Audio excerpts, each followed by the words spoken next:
चले आओ।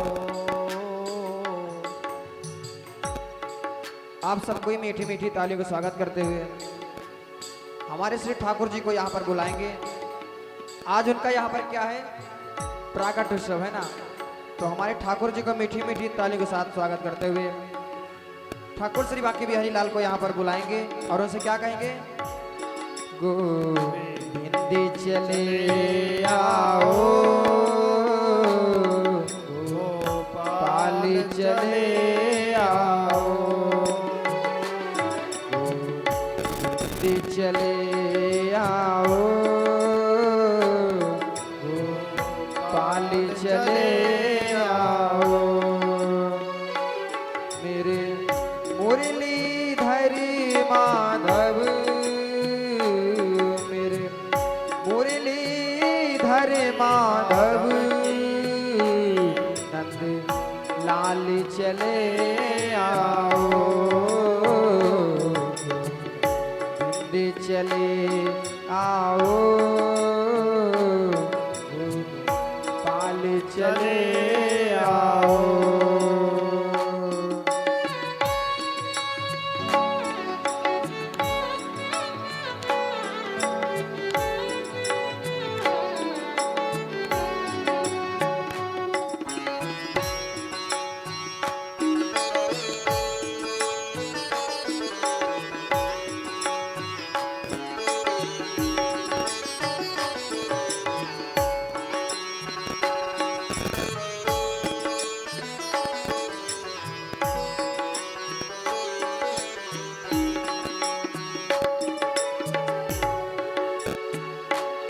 आँखों में बसे हो तुम, आँखों में बसे हो तुम, धड़कन में धड़कते हो। कुछ ऐसा करो मोहन, सांसों में समा जाओ। ऐसा करो कान्हा, सांसों में समा जाओ। मेरे मुरलीधर माधव, मेरे मुरलीधर माधव, नंद लाल चले आओ, गोविंद चले आओ, गोपाल चले आओ, गोविंद चले आओ, गोपाल चले आओ। मेरे मुरलीधर माधव, मेरे मुरलीधर माधव, नंद लाल चले आओ, गोविंद चले आओ, गोपाल चले आओ, गोविंद चले आओ, गोपाल चले आओ। और क्या कहेंगे, हमारो धन राधा श्री राधा श्री राधा, हमारो धन राधा श्री राधा श्री राधा, परम धन राधा राधा राधा राधा राधा। तेरे द्वार श्री वृषभानु की लाडली, जरा मेरी ओर निहार।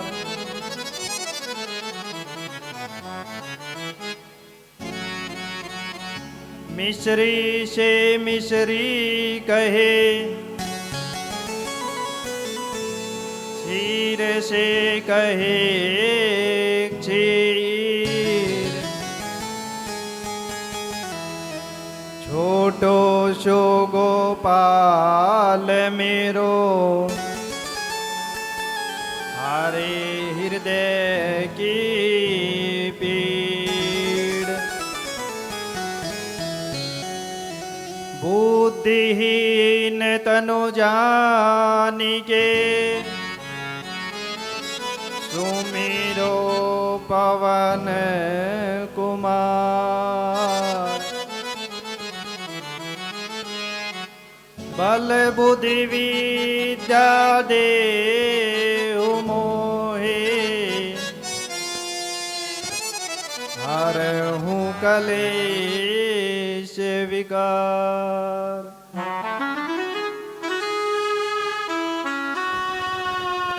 जय जय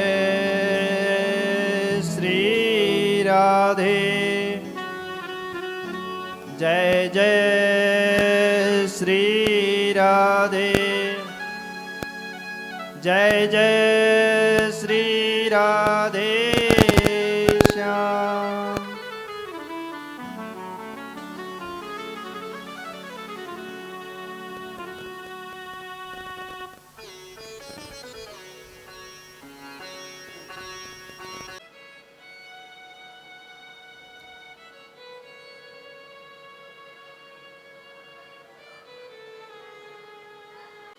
बड़ा ही खुशी का पावन दिन है कि साक्षात कृष्ण कन्हैया लाल का आज जन्म उत्सव है और इसी उत्सव पर हमारे बीच विप्रजनों का सानिध्य हमें प्राप्त हुआ।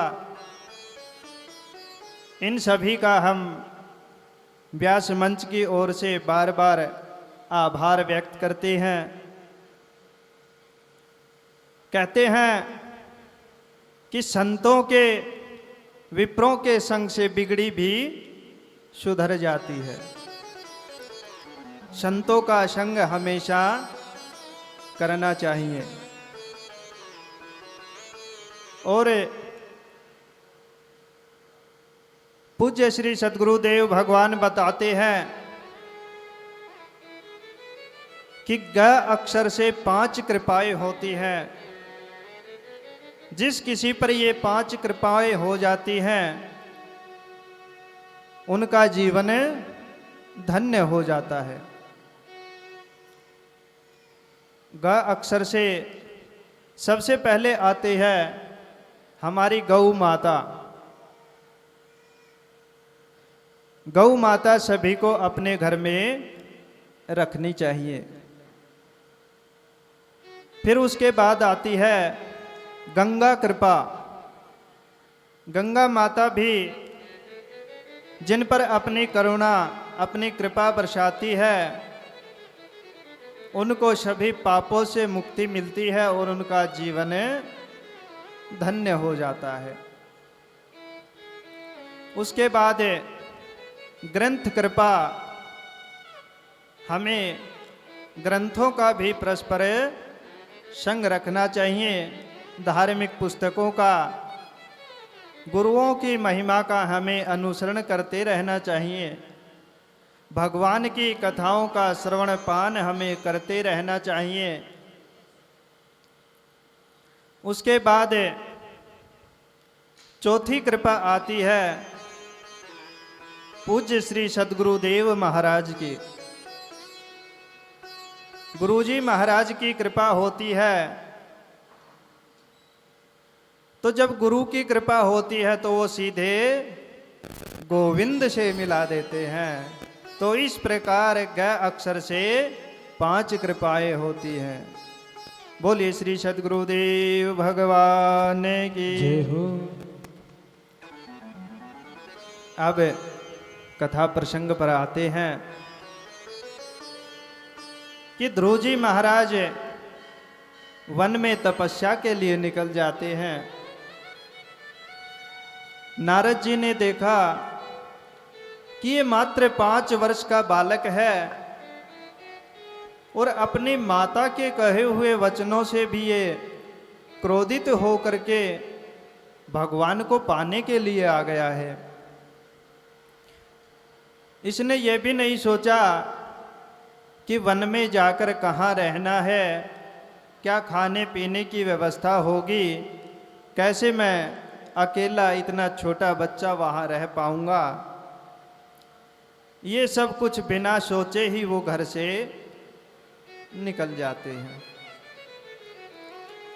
ध्रुव जी महाराज वन में तपस्या करने लगते हैं। पहले तो अपना सुंदर आसन लगा करके आसनारूढ़ होकर के भगवान की तपस्या करते हैं। भगवान काफी समय तक तपस्या करने के बाद भी जब नहीं आते हैं, ध्रुव जी महाराज खड़े होकर के तपस्या करते हैं और खड़े होकर भी एक पैर पर खड़े होकर के तपस्या करते हैं। काफी वर्षों तक तपस्या करते रहते हैं निरंतर। तभी सभी देवता नारायण भगवान के पास जाते हैं, क्योंकि ध्रुव जी महाराज ने खाना पीना सब कुछ छोड़ दिया है और केवल भगवान की साधना में लीन हो गए हैं। सभी देवता नारायण भगवान के पास जाते हैं और कहते हैं कि भगवान ध्रुव महाराज की तपस्या से पूरी पृथ्वी आच्छादित होती जा रही है। आप उनकी तपस्या से उनको जाकर के आशीर्वाद दें और उनको कृतार्थ करें। भगवान ने कहा कि इतना छोटा बच्चा जिनकी आयु मात्र 5 वर्ष की है और इतनी कठिन तपस्या कर रहे हैं, इनको दर्शन देना तो मेरे लिए भी संभव नहीं है। जब सभी देवताओं ने ये बात सुनी तो कहने लगे, भगवान ये ऐसी क्या बात है कि अगर आप ही नहीं जाएंगे, आप दर्शन नहीं देंगे, तो ध्रुव जी महाराज की जो तपस्या है वो सफल कैसे होगी। तब भगवान ने कहा कि यद्यपि मैं ध्रुव भगत को दर्शन नहीं दे सकता, अपितु मैं स्वयं जाकर उनके दर्शन तो कर सकता हूं। मैं उनके पास जाऊंगा और उनको दर्शन देने नहीं, अपितु उनके दर्शन करने के लिए मैं जाऊंगा। तभी भगवान नारायण ध्रुव जी महाराज के सामने प्रकट होते हैं और उनके हृदय में अपनी छवि अवतरित करते हैं। ध्रुव जी महाराज से कहते हैं कि भक्त उठो, आपकी तपस्या सफल हो गई है। ध्रुव जी महाराज उठते हैं और ध्रुव जी महाराज की अवस्था पहले भी बताई जा चुकी है, 5 ही वर्ष की है। ध्रुव जी महाराज को ना ही भगवान की कोई स्तुति करनी आती है, ना वो किसी वैदिक मंत्रों को जानते हैं। अब ध्रुव जी महाराज विचार कर रहे हैं कि मैं भगवान की स्तुति किस प्रकार करूं, भगवान को किस प्रकार रिझाऊं। लेकिन भगवान तो भगवान हैं, वो उनके मन की बात को समझ गए। लागी लगन मत तोड़ना हो रहे हैं। जब आप ये बता देंगे कि कथा में कौन कौन से प्रसंग हुए थे, तभी आगे की कथा सुनाई जाएगी।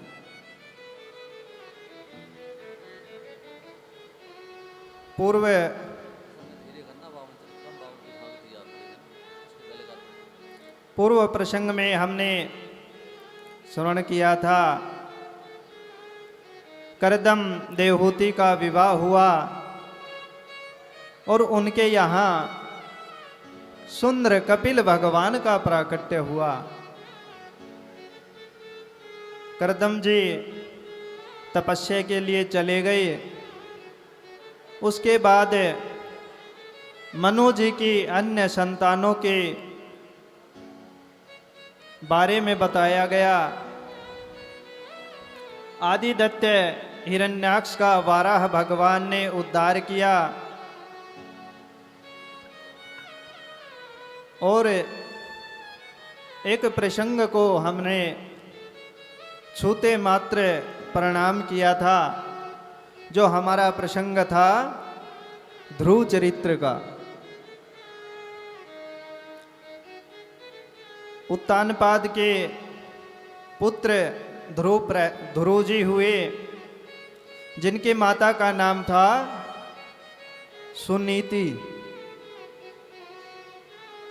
और उनकी सौतेली माता था, जो उनका क्या नाम था,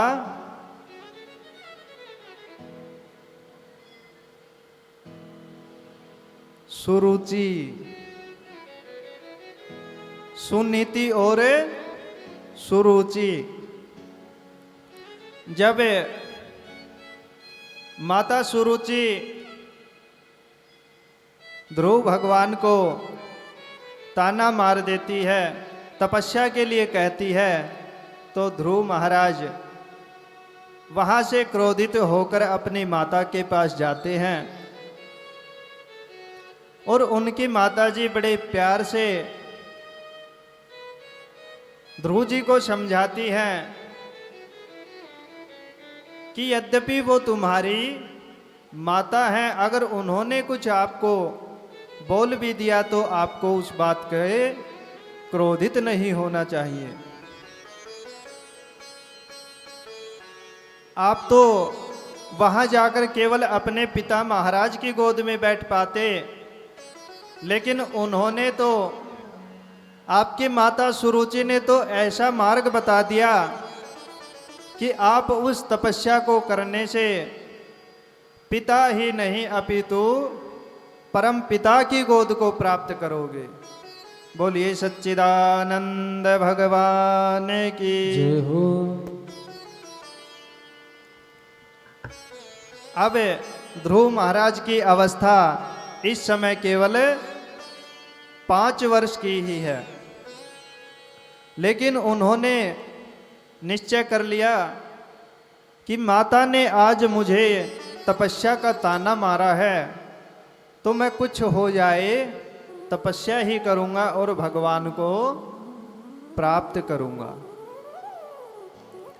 ध्रुव जी ने विचार किया कि अभी तो माताजी मुझे वन में जाने नहीं देंगी, जैसे ही माताजी रात्रि में सो जाएंगी तब मैं वहाँ वन में तपस्या के लिए चला जाऊंगा।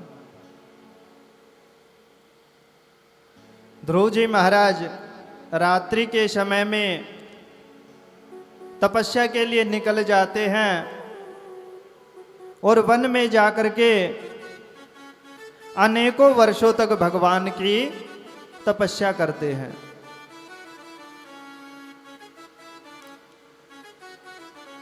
श्री राधे बहुत ही पावन सानिध्य हमारे बीच परम पूज्य गुरुदेव श्री ताराचंद जी गुरु जी अपनी मंडली के साथ हमारे कथा प्रांगण में पधार कर हमें कृतार्थ करने के लिए आए हैं।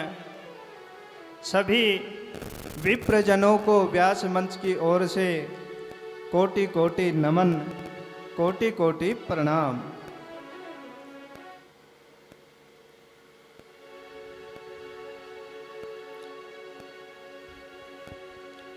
श्री हरदास, श्री राधे, श्री राधे, श्री हरदास। मेरी लागी हमारे मत तोड़ना, लागी लगन मत तोड़ना, लागी लगन मत तोड़ना प्यारे, लागी लगन मत तोड़ना प्रभु जी मेरी लागी लगन मत तोड़ना, प्रभु जी मेरी लागी लगन मत तोड़ना। लागी लगन मत तोड़ना कान्हा, लागी लगन मत तोड़ना, प्रभु जी मेरी लागी लगन मत तोड़ना, प्रभु जी मेरी लागी लगन मत तोड़ना। भाव से दोनों हाथ उठा करके जय जय श्री राधे।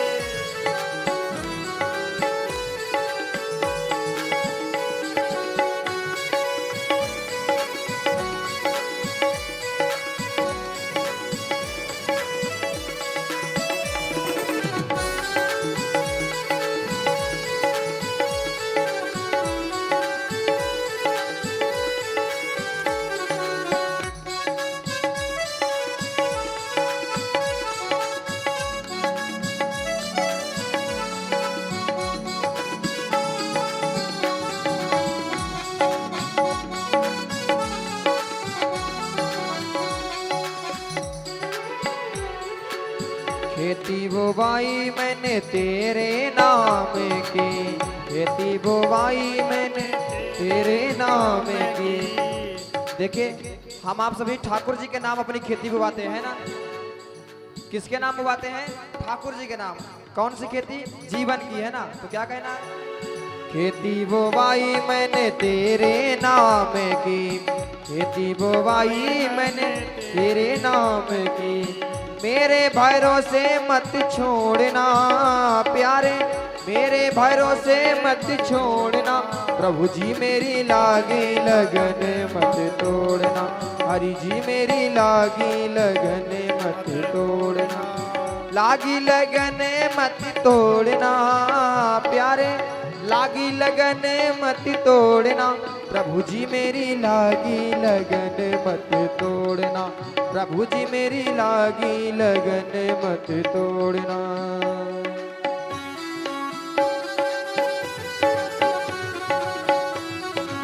जय हो।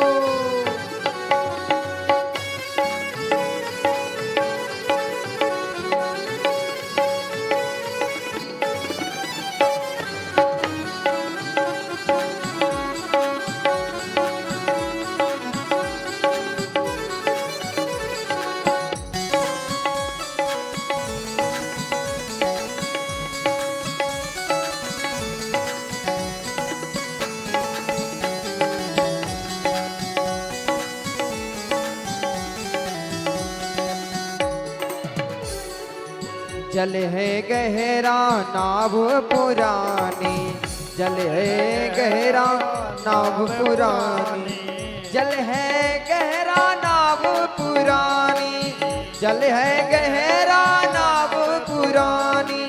बीची भंवर मत छोड़ना कान्हा, बीची भंवर मत छोड़ना, प्रभु जी मेरी लागे लगन मत तोड़ना, हरि जी मेरी लागी लगन मत तोड़ना। लागी लगन मत तोड़ना कान्हा, लागी लगन मत तोड़ना, प्रभु जी मेरी लागी लगन मत तोड़ना, प्रभु जी मेरी लागी लगन मत तोड़ना, हरि जी मेरी लागी लगन मत तोड़, प्रभु जी मेरी लागी लगन मत तोड़ना। लागी लगन मत तोड़ना प्यारे, लागी लगन मत तोड़ना, हरि जी मेरी लागी लगन मत तोड़, हरि जी मेरी लागी लगन मत तोड़, प्रभु जी मेरी लागी लगन मत तोड़, हरि जी मेरी लागी लगन मत तोड़ना।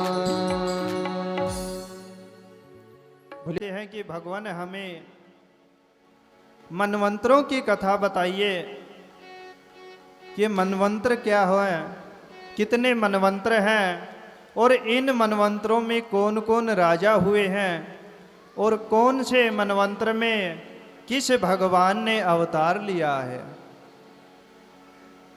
श्री सुखदेव जी महाराज जो कथा परीक्षित महाराज को सुनाते हैं, हम सभी भी उस पावन सी कथा को सुनते हैं।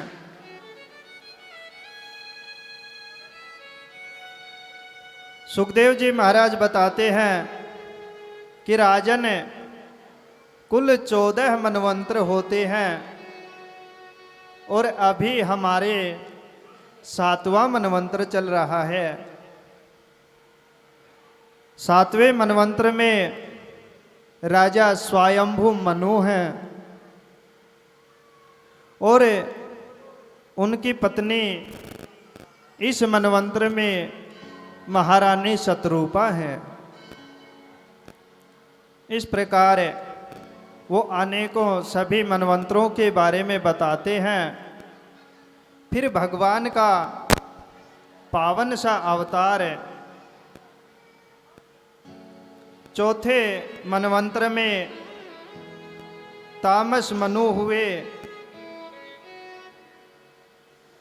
जिस मनवंतर में भगवान ने अपनी माता के गर्भ से, माता विकृति के गर्भ से अजित भगवान का अवतार लिया है।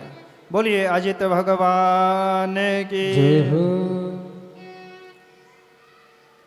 अजित भगवान के गर्भ से अवतारित होकर के चौथे मनवंतर में भगवान ने गज को ग्राह से मुक्त करवाया।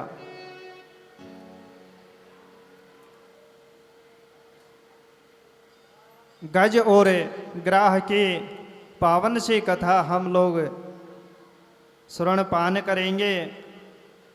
पूज्य श्री सुखदेव जी महाराज बताते हैं कि क्षीर सागर में एक त्रिकूट नामक पर्वत है। उस पर्वत पर 3 कूट यानी कि 3 उस पर्वत के शिखर हैं।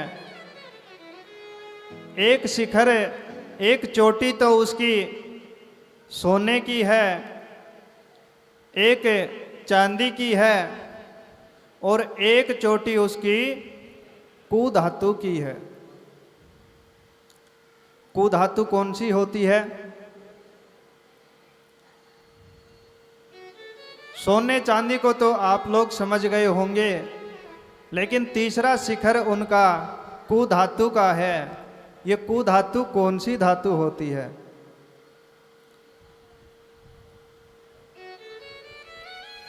कुधातु होती है लोहा और उनका तीसरा शिखर लोहे का है। उसी पर्वत के पास वरुण का ऋतुमान नामक बगीचा है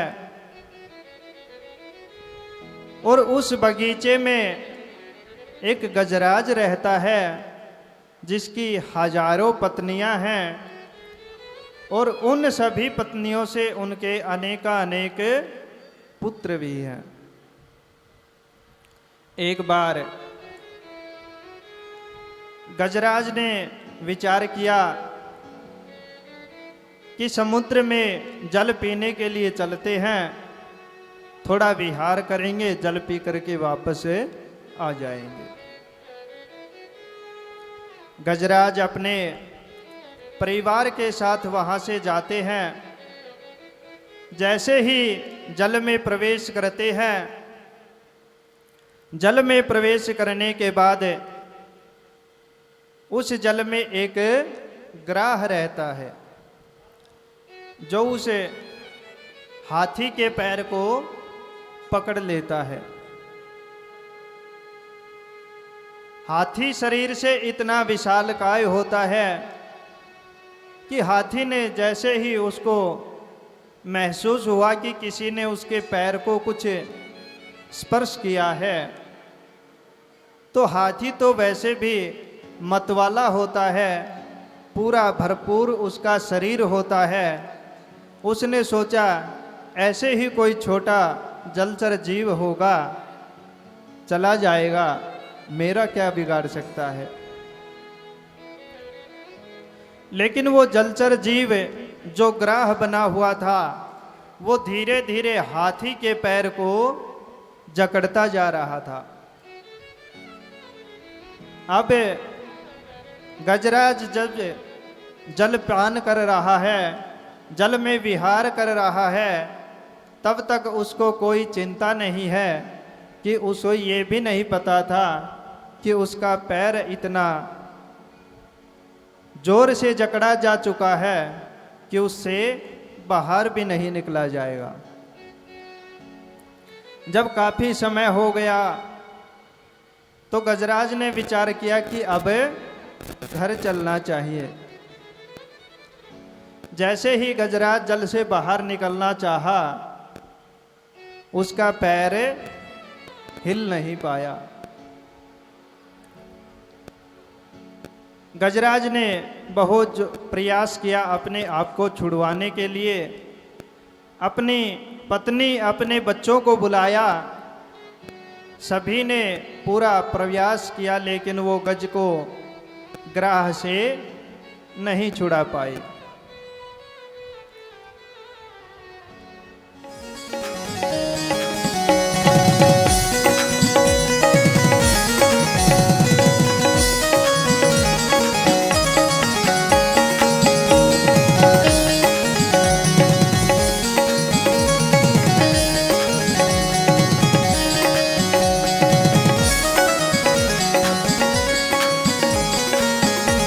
और भजन चलता रहेगा।